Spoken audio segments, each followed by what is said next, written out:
Hello, this is a CCSE podcast for May 8th, 2014.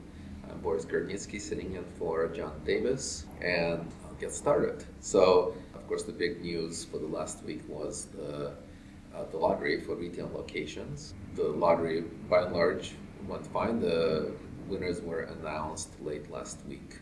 And unfortunately, there has been several issues in the lottery. Some of them are based on locations and some summary rejections that some of the applicants have received. The locations issue is that there are people who have received locations under a wrong category. There was one company that applied in Seattle and received a King County and Lodge location. There's another company that applied in Walla Walla, received in Walla Walla at Lodge location. That is a concern. Another concern is that some of the applicants have reported summary rejections of their applications based on questionable grounds.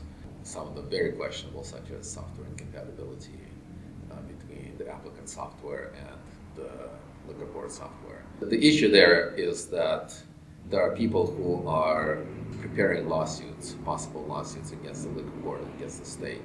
This is generally a problem, but for the industry, the real concern is that if the lawsuits are filed, there's a possibility that there will be an injunction filed against the implementation of 502.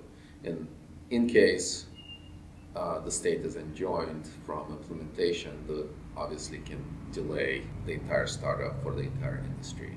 So these lawsuits is something that we need to watch. That's something that we need to make sure that the entire implementation is not affected, not delayed. The second issue that I wanted to talk about a little bit is the Kettle Falls case. The Kettle Falls case is quite troubling. It's if you haven't heard about it, there's a family in eastern Washington, a rural area of eastern Washington, that is being charged 6 felonies each for growing medical marijuana.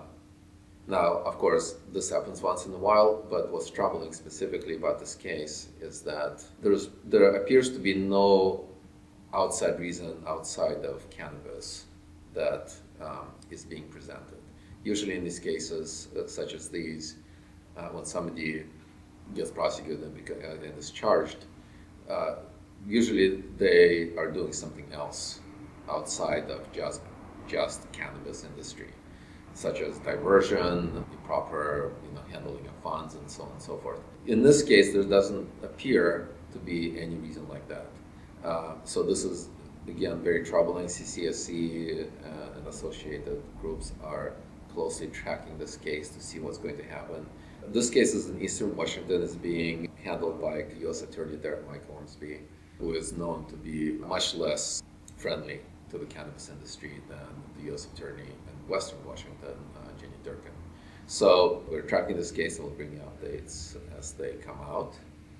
The last thing I want to mention is that there's been some movement in the banking. It's been reported that the bank has approved banking for I-502 businesses, not the medical cannabis businesses, but for I-502 licensed businesses. So this is hopefully a start of something, a wave of banks coming up and starting to do business in the cannabis industry. So that concludes my podcast. Thank you very much.